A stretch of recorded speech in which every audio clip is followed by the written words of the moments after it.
Assalamualaikum warahmatullahi wabarakatuh.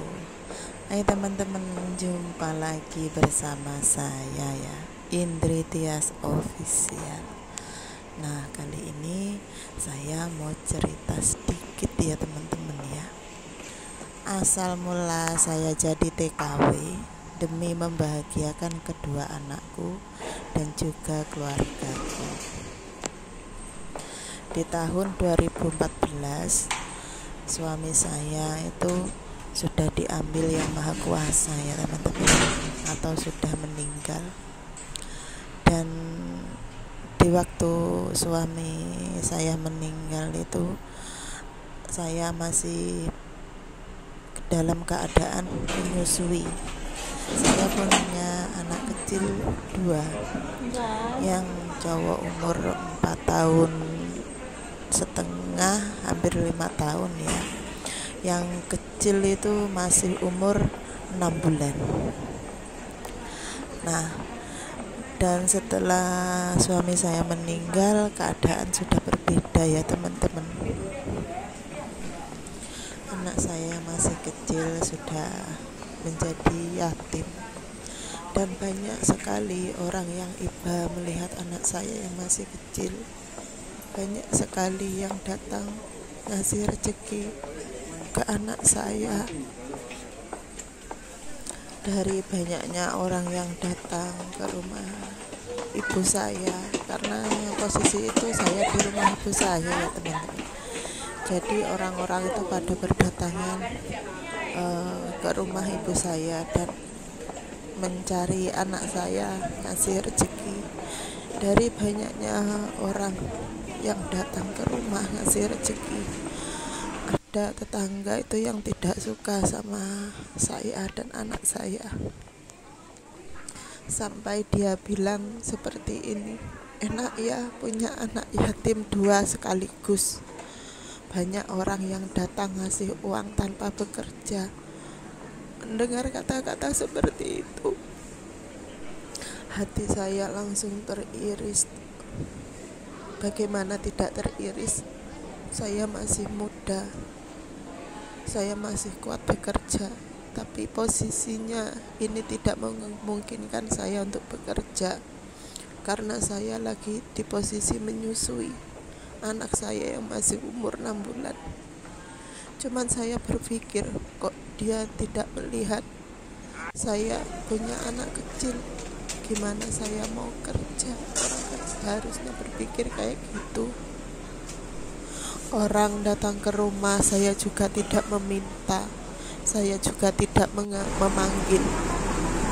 Setiap kali orang-orang datang itu selalu meneteskan air mata dan mengusap kepala anak saya yang kecil itu, sambil bilang gini, sehat-sehat ya dok, ini ada rezeki sedikit buat dok sama kakak. Orang itu bilang seperti itu. Di situ pun saya selalu menangis. Karena apa? Mungkin saya tuh malu. Kadang saya tuh malu pada diri saya sendiri. Saya masih muda, tapi kok saya nggak kerja. Kadang saya punya pikiran seperti itu. Tapi jika saya melihat anak saya, oh iya, karena saya kan lagi menyusui, gimana mau kerja, dan siapa orang yang mau menerima saya kerja, kayak gitu. Setelah beberapa bulan, saya bilang sama ibu saya gini, Bu, seandainya saya kerja di luar gimana? Soalnya anak-anak kan butuh biaya buat sekolah sama masa depan lah, kayak gitu ya teman-teman. Terus ibu saya itu kan posisi masih kerja juga kan di laundry ya teman-teman, ikut orang juga gitu loh. Jadi ibu saya tuh bilang gini, anakmu masih kecil, masih umur belum ada 1 tahun kok kamu masih mau kerja gitu. Ibu saya bilang gitu, tunggu anakmu besar lah dok, nanti kalau anakmu udah besar, kamu kerja boleh, ya paling nggak tunggu anakmu umur 2 tahun. Dan ibu bilang seperti itu. Terus saya masih bilang gini, karena saya tuh orangnya ngeyelan ya teman-teman. Jadi saya kalau sudah ada kemauan itu harus bisa mencapai kemauan itu ya teman-teman. Dan setelah saya bilang seperti itu, tidak lama kemudian ibu saya berhenti kerja. Dia bilang sama bosnya, eh, kalau saya mau kerja ke luar negeri kayak gitu teman-teman. Dan setelah ibu saya berhenti kerja, terus ibu saya bilang gini, tekadnya sudah bulat mau kerja di luar, udah sanggup ninggal anaknya yang masih kecil. Dan saya menjawab, insya Allah saya sudah siap lillahi ta'ala demi kedua anak-anak saya memutuskan menjadi TKW. Dan keesokan harinya saya itu ke PT teman-teman, karena PT-nya kan nggak jauh dari rumah ya, masih tetangga dari rumah. Itu PT-nya cuman jaraknya itu 100 meter itu. Jadi pagi saya habis cuci, habis merawat anak saya itu, terus saya bilang ke ibu, Bu, saya mau ke Mbak Harti ya, karena yang punya PT itu Mbak Harti namanya. Oh iya, aku mau ke PT dulu, mau tanya persyaratannya apa aja kayak gitu. Nah habis itu saya pergi jalan kaki, cuman deket kan dari rumah, jadi saya jalan kaki aja. Nah karena saya kan sudah kenal ya sama orangnya yang punya PT ini dan juga keluarganya. Nah habis itu saya masuk, di situ kan ada mertuanya Mbak Arti ya teman-teman. Itu bilang gini, Londo pagi-pagi kau udah kesini ada apa kayak gitu. Saya bilang gini, oh iya Bu, ini mau ke rumahnya Mbak Harti, mau kepingin kerja di luar. Loh lah anakmu masih kecil kok kamu mau kerja, kan kamu anakmu kalau nggak salah masih nyusu tondok kayak gitu. Terus saya bilang gini, ya nggak apa-apa, nanti susunya bisa diganti susu kotak, saya bilang kayak gitu. Oh ya wis nggak apa-apa, masuk aja, Mbak Harti ada di dalam. Dah habis itu saya masuk ke dalam, terus saya tanya gini, Assalamualaikum, kayak gitu. Saya masuk ke kantornya, Waalaikumsalam. Loh Nduk Siti mau ngapa, mau apa kayak gitu. Dia tanya sama saya mau kerja ke luar negeri Mbak, cuman saya kesini tuh mau tanya persyaratannya apa saja kayak gitu. Nah dari situ dijelasin persyaratannya, ini dan ini kayak gitu. Kamu lah, terus anakmu sama siapa? Mbak Harti itu bilang kayak gitu, sama ibu sama bapak di rumah Mbak. Saya jawab seperti itu teman-teman. Dan setelah Mbak Harti kasih tahu persyaratannya itu, saya pamitan pulang ke rumah. Nah setelah sampai di rumah saya bilang ke ibu saya, persyaratannya ini seperti itu. Terus ibu saya, ya sudah, data-datanya itu dicari dulu, habis itu difotokopi. Nah setelah itu saya cari semua data-data saya dari yang diperlukan untuk jadi TKW ya teman-teman. Habis itu saya fotokopi selesai. Nah saya kembali lagi PT ke PT itu, saya kembali lagi ke situ, saya menyodorkan. Terus yang punya PT bilang gini, besok medical dulu ya, saya ada temene seperti itu.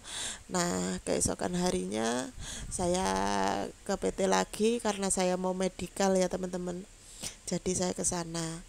Nah habis itu medical saya berangkat sama teman saya itu anak satu ya teman-teman, jadi berangkat. Nah medical alhamdulillah medical saya itu fit bagus, kesehatan saya juga bagus dan tidak ada riwayat penyakit apa-apa ya teman-teman, alhamdulillah. Nah dan setelah itu setelah selesai medical 2 hari saya langsung ke PT Malang ya teman-teman, PT yang mengajarkan saya bahasa gitu. Soalnya kalau PT Mbak Harti itu kan dulu masih kecil teman-teman, jadi nggak bisa menampung. Jadi tampungannya itu dibawa ke Malang. Nah seperti itu. Dan di sana di Malang kan ada guru ya, ada guru yang mengajari kita bahasa Kantonis seperti itu. Nah setelah sampai di Malang, terus saya belajar bahasa Kantonis sambil menunggu majikan sambil menunggu majikan mencari pembantu ya teman-teman. Nah tidak lama kemudian di situ saya dapat 2 bulan saya interview ya teman-teman. Interview yang pertama tidak ada respon dari majikan. Interview yang kedua juga tidak ada respon dari majikan, mungkin karena saya ini gemuk ya teman-teman, soalnya kebanyakan orang Hongkong itu yang dicari tuh kurus-kurus kayak gitu, tapi saya tidak putus asa. Nah alhamdulillah interview yang ketiga mau sama saya itu kok suruh jaga anak sekolah, jaga nenek, sama ada anjing satu seperti itu teman-teman. Dan setelah itu saya mau setelah interview mau, habis itu terus saya tanda tangan ya teman-teman. Alhamdulillah di PT saya tidak lama-lama, 3 bulan.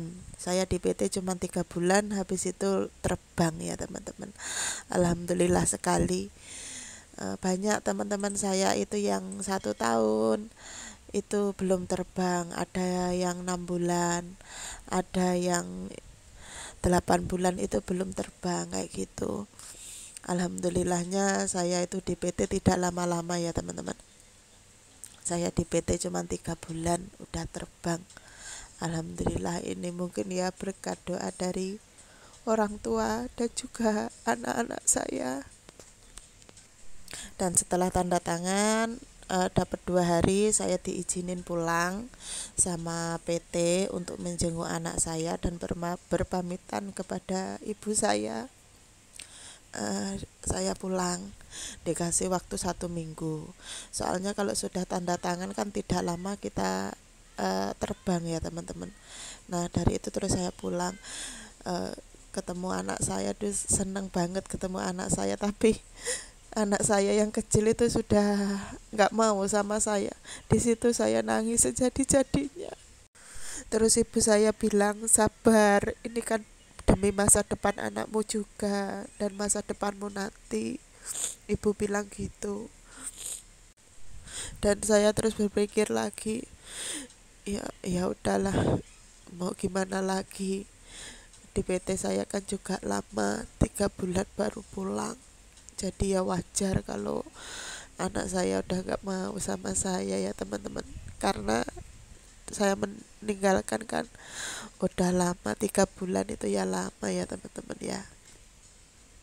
Setelah 1 minggu di rumah, terus saya berpamitan kepada orang tua saya minta restu kepada ibu saya terutama ya teman-teman, supaya perjalanan saya, kerjanya saya di luar negeri itu tidak ada halangan ataupun rintangan ya teman-teman. Nah setelah saya kembali ke PT, dari di PT dapat 2 hari saya terbang ke Hongkong teman-teman. Nah ceritanya seperti itu.